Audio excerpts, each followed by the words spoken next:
All right, so I will be able to send everyone the recording and the transcript after the meeting. So if there's anyone from your organization that wasn't able to join, feel free to send the link along to them. Um, all right, so I've got the presentation up. I'm going to pull up my notes.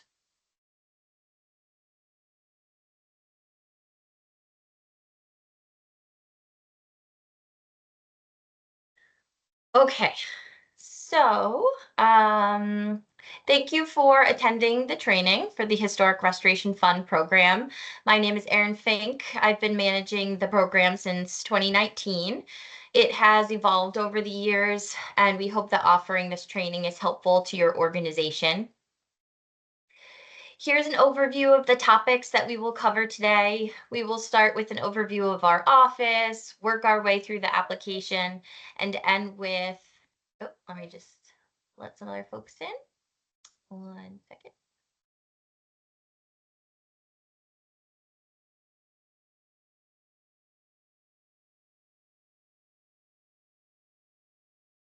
All right. All right, sorry about that. So this is an overview. We'll start with an overview of our office, work our way through the application, and end with next steps. I won't really be able to see the chat or raised hands, so please hold your questions for the end of the presentation, which should only last about 20 minutes. I met with at least one person from each organization, but there are additional colleagues from your organizations who might not be familiar with SHPO. So I wanted to give you some background about our office and what we do. We are the Connecticut State Historic Preservation Office and are part of the Department of Economic and Community Development. We administer a range of federal and state programs that identify, register, and protect the buildings, sites, structures, districts, and objects that comprise Connecticut's cultural heritage. There are about 10 people on staff who each manage multiple programs. Our directors are Jonathan Kinney and Elizabeth Shapiro. And we partner with the National Council for State Historic Preservation Offices, the National Park Service, the National Trust for Historic Preservation, Preservation Connecticut, and many local preservation groups.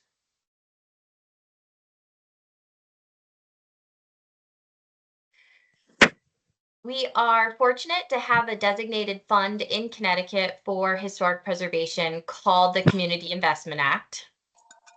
Let me just, if everyone can make sure they are on mute, I think some of the folks that just joined might not be. Here, I'll double click and make sure. All right, there we go. Okay. So the Community Investment Act is generated from fees charged on all land transactions. The fees are divided between open space, farmland, affordable housing, and historic preservation. The amount in the Community Investment Act account fluctuates based upon the number of land transactions each year. The Community Investment Act funds the Historic Restoration Fund program, as well as several of our other grants like the Survey and Planning Grant program. Got more folks joining.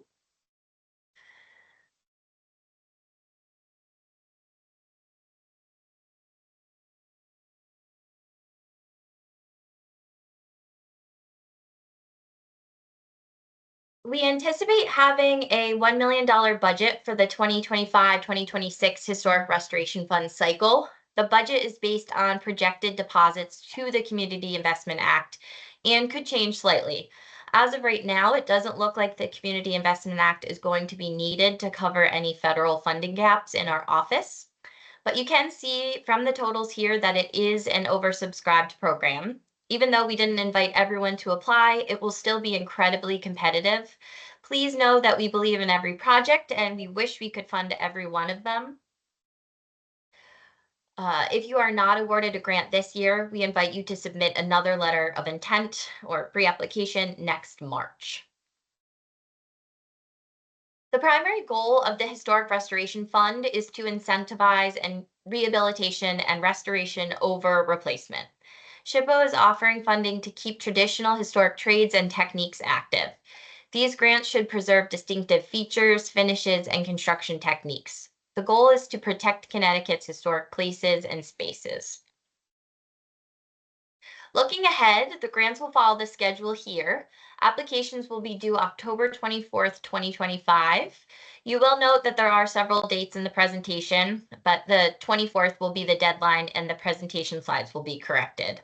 Applications will be reviewed by SHPO staff, Preservation Connecticut circuit riders Mike Farino and Stacy Vero, and members of the Historic Preservation Council, which is a board of approximately 10 to 15 architects, engineers, landscape designers, museum professionals, and construction managers. You will be notified if your project has been recommended for final approval by the Historic Preservation Council in mid-December. If the Historic Preservation Council awards funding to your organization, we will meet in the following weeks to discuss bidding and contracting so that your projects can go out to bid and begin in summer 2026. All grants must be completed within 2 years. Given that your organization has been invited to this training, your proposed project has been vetted and is eligible for funding. But should your scope change, here's a list of ineligible and eligible projects. The understanding is that preservation may be slightly more expensive than modern materials and practices, so this grant aims to incentivize historic trades and materials. Because this funding round is so competitive, SHPO created a scoring system. We will dive into the different areas now. The first evaluation criterion is based on technical information about the proposed project. There are several slides that will cover the requirements for this criterion. This is just an overview slide. In this portion of the application, a competitive applicant will provide as much detail as possible. An itemized scope of work with associated costs is required. The scope of work should meet the Secretary of the Interior standards for rehabilitation. Design development drawings, engineering reports, plans and specifications, and any relevant documentation should be provided. So here's a look at the application. This is where you will introduce your organization and the project. The funding request should not exceed $20,000. The request should be for half of the project cost, unless the project cost exceeds $400,000. Please write a concise one-sentence description of the project and include the person that will be the point person between SHPO and your organization for the grant. It looks like somebody has their hands raised, but we're going to wait till the end of the presentation to take questions just because it's hard to manage both. Photographs are required. Because the reviewers won't be able to visit the site, the pictures should serve as a tour of the building or the ship in some cases, and a close-up of the project area. Each resource and project are different, so some of these project photographs may not be possible. Do the best you can to represent the project and resources. Please email me if you'd like more space for photographs or you aren't sure what to focus on. The scope of work should meet the Secretary of the Interior standards for rehabilitation. The standards are a set of practices that SHPO and the National Park Service use to fairly evaluate each project. There are about 10 that we use frequently in this program. And they are that a property shall be used for its historic purpose or be placed in a new use that requires minimal change to the defining characteristics of the building. The historic character of a property shall be retained and preserved. The removal or alteration of features and spaces that characterize a property shall be avoided. Each property shall be recognized as a physical record of its time, place, and use. Changes that have acquired historic significance in their own right shall be retained and preserved. Distinctive features, finishes, and construction techniques or examples of craftsmanship that characterize a property shall be preserved. Deteriorated historic features shall be repaired rather than replaced. Chemical treatments such as sandblasting that cause damage to historic materials shall not be used, and significant archaeological resources affected by a project shall be protected and preserved. SHPO recommends retaining an architect, engineer, or professional to outline plans and specifications for the proposed project. The project will need to go out to bid, and bid documents can be challenging to create without professional experience.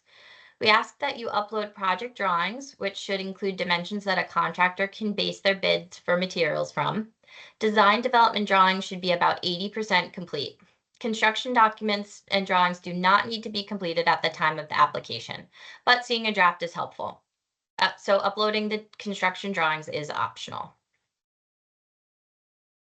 A detailed budget is required to demonstrate how the costs identified in the budget are necessary, reasonable, and allowable.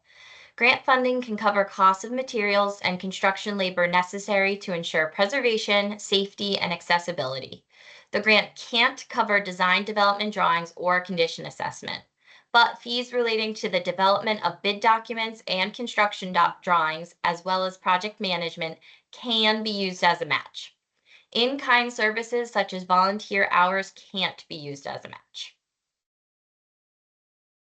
You will need to submit a condition assessment and a maintenance plan. Many organizations have formal plans completed by an architectural and engineering firm. But if your organization doesn't, the next slide will show the requirements for each. The reason SHPO requests these items is to ensure that we are funding the highest priority project that your organization has. For example, if there's a hole in your roof that is actively leaking, it wouldn't make sense for SHPO to fund interior plaster repairs first.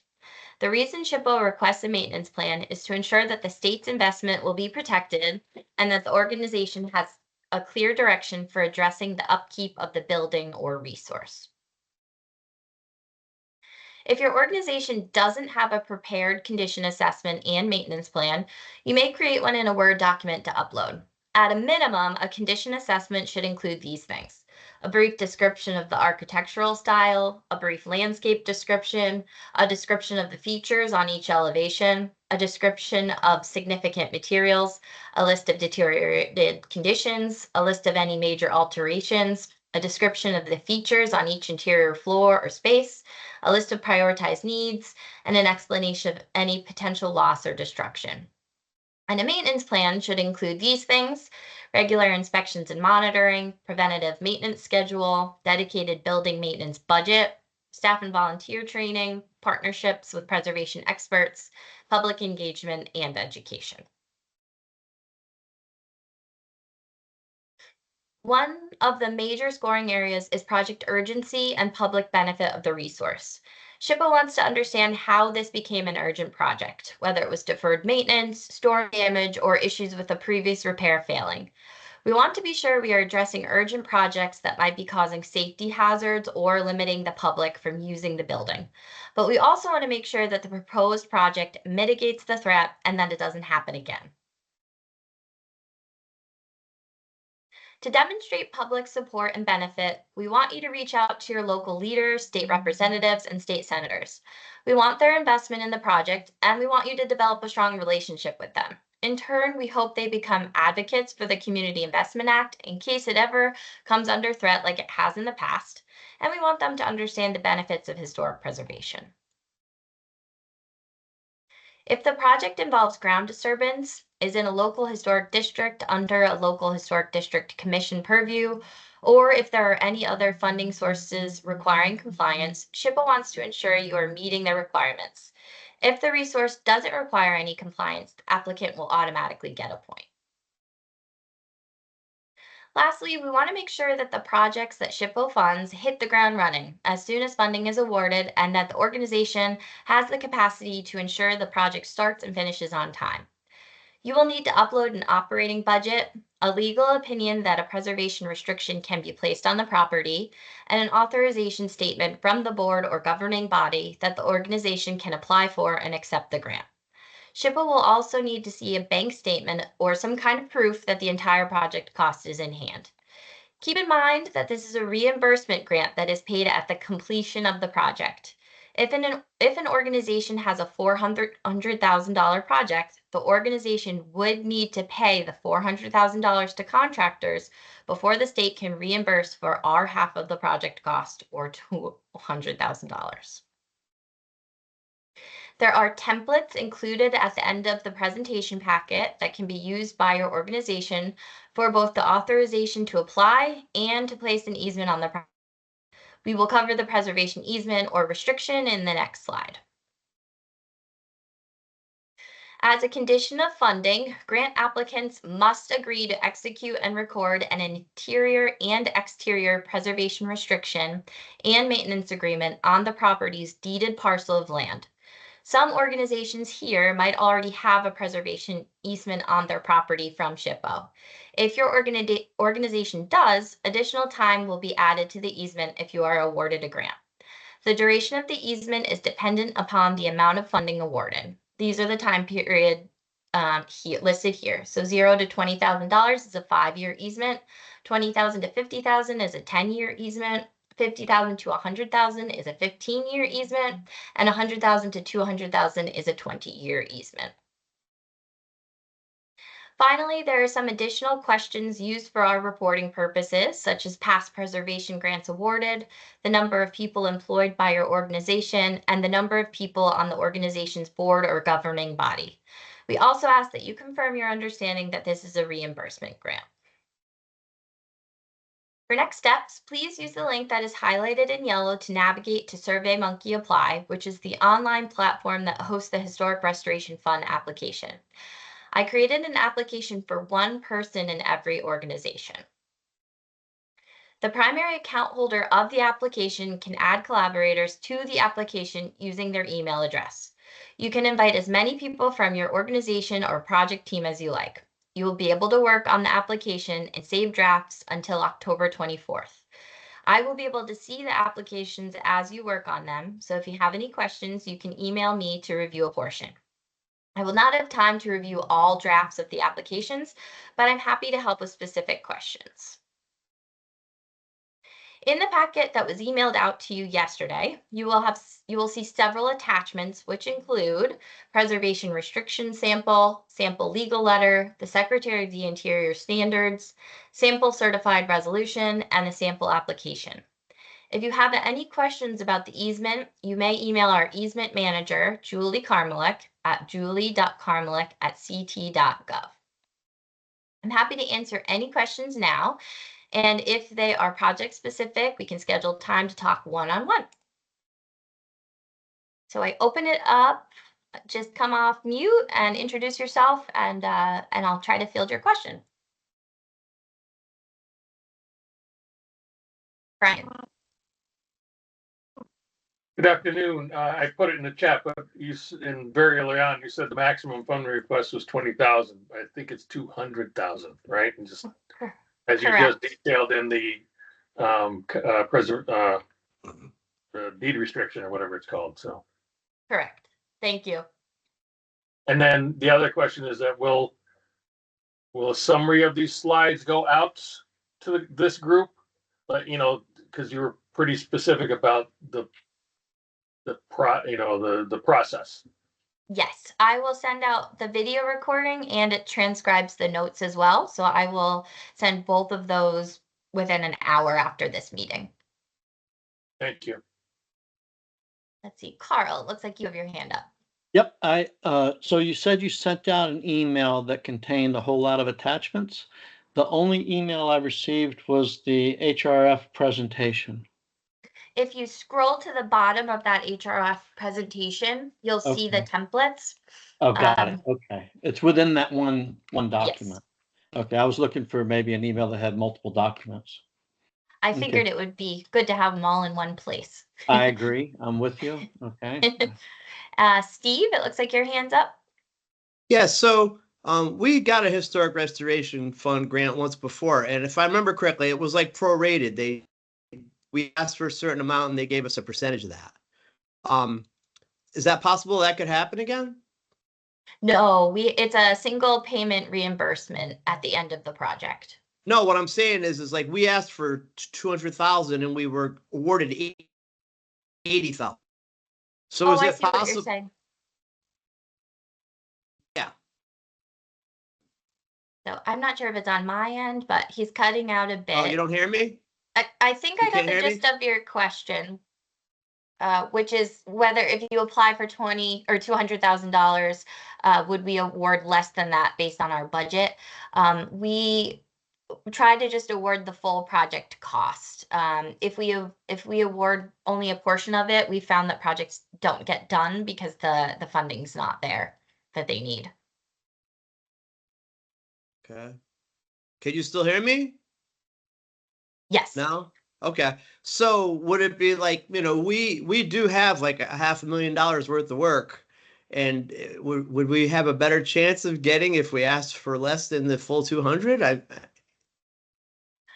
We just want to see you request the amount of funding you need to cover a specific project. Okay. No, my concern is like if we went for the 200,000 and we, had $400,000 worth of work, but you wanted to give more groups the money than give a few less groups a larger amount. I was just in a competitive sense. I was trying to see if we should just pick off the most important parts of our list right now or go for the whole thing. I would pick the top priority projects.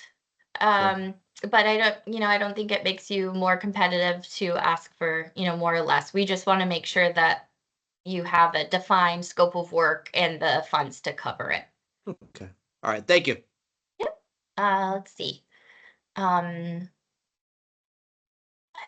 Okay. The next person I have on my list is Jerry, but if there's somebody before that, feel free to unmute. Jerry here. Can I speak? Yes. Thanks. Just quick question, scheduling. They talk about it once awarded, begin the project in the spring. As you know, Aaron, we have a very seasonal business and we have activity with children in schools, trips to the islands. So we would start at 4 or 5 months, probably like September, as we've done with our last restoration project. That's fine. That's just fine. Yep. Okay. Thank you. Yep. Totally understand. I'm gonna say this name wrong. Chinook? Weinberg?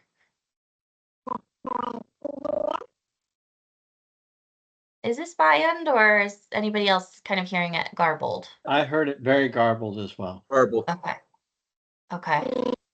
Chinook Oh, may have is that given up his right to ask a question. Is that okay? Oh, yep, we can hear you now. Okay, great. So I'm curious about the funding when we would raise the funds for it. I think I understood that you would require having all the funds in place before beginning the work. Correct. Okay, and that means that the fundraising would have to take place between when and when? So our hope is that you would have the full funding in place at the time of the application. So we would know that if you were awarded, you could get started on the project immediately. And it would certainly make you more competitive. Otherwise, we would need to see some sort of letter with your application stating when you anticipate having the full project cost in hand. If it's, a commitment from a private foundation that isn't going to, award a grant until November, we just want to know that.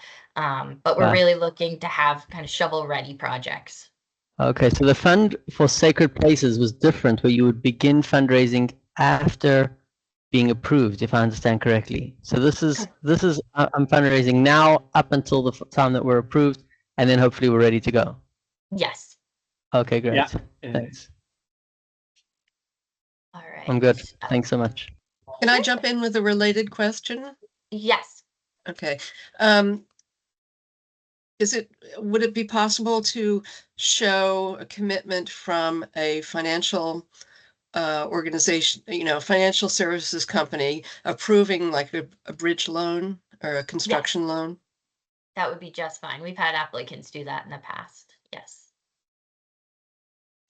B, I see you next on my list from Hickstern.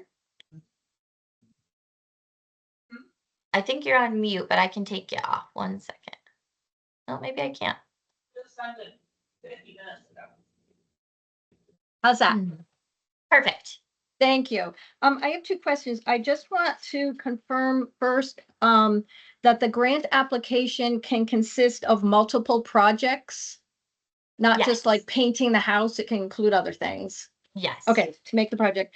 And I know in prior grants, a grant amount of over 100,000 has a myriad amount of insurance that has to be proof has to be shown to Connecticut SHPO. And I wondered if those apply for this grant, such as comprehensive crime insurance, builder's risk, construction phase, and post-construction. Would those be needed by an awarded institution and again, needed to be proven to you guys? Yes. So Okay. it's any grants over $50,000 now. Okay. And I'm happy to send out a sample assistance agreement where it lists what's required before you sign a contract with the state, if that's helpful to everyone. Yes, That would I be think. helpful. Yeah, thank Okay. you. Yep. Kirsten, it looks like you're next. Thank you. So I just wanted to understand more about the cost related to the grant amount, the cost of the project. If the project is, say, $1 million, I mean, are we supposed to tease out something that is 400,000 or less as the budget line item for the funding, or you put in your total project cost because that's the cost of the project? We ideally would like to see a $400,000 project so that there's a discrete kind of start and finish. That way, when you submit your closeout documentation, we can see that the project was, completed and reimburse you.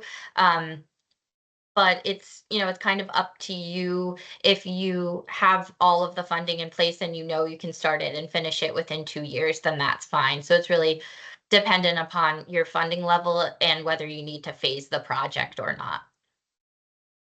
But say, a project is, say, $1 million, but roofing is X percent. You can't do or something interior, some portion. You have to do the entirety of the project in order to do that portion. So you submit really the information about the entirety of the project because it is, hand in hand to the specific scope that we are applying for. Okay. Yes, that makes Understood. sense. Yep. Thank you. See, Rosemary.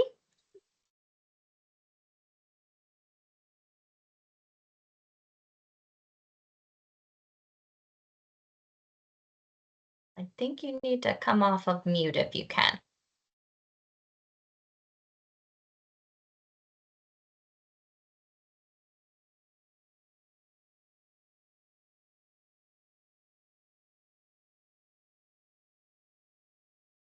Go. There we go. Yeah, I'm going. For the application, do we need more than one estimate for the project? It is helpful to get, 1 or 2, even 3 if you can. They need to be informal, so you can't pay anyone to develop that estimate for you. But it's helpful to get a sense of what the range might be for the project cost. So it's really up to you, and if you can get contractors out there, or if you feel comfortable with the budget estimate. Yeah. Then the other question, sorry, about pictures taken. This project concerns the underlayment of the floor of the church. Mm-hmm. You still would like pictures of the interior, of the outside of the church?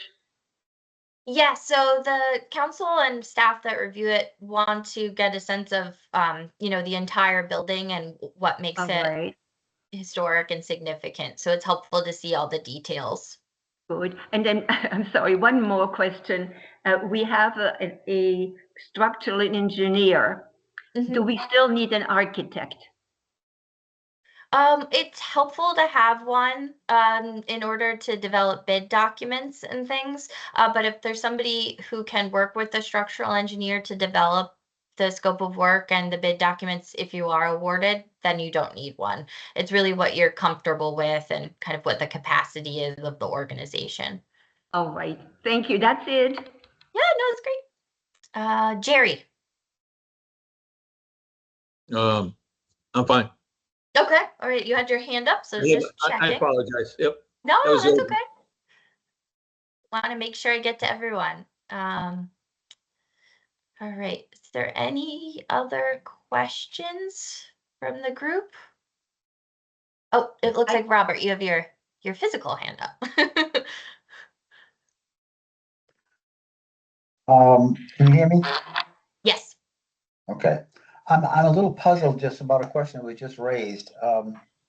I was under the impression that if the project is of a larger amount than 400,000, is a larger project, that we needed to carve out, say, a 400,000 amount of that for the application purposes. But from a previous question, it sounds like if the project is rather tightly integrated at a higher cost, that's not necessarily necessary.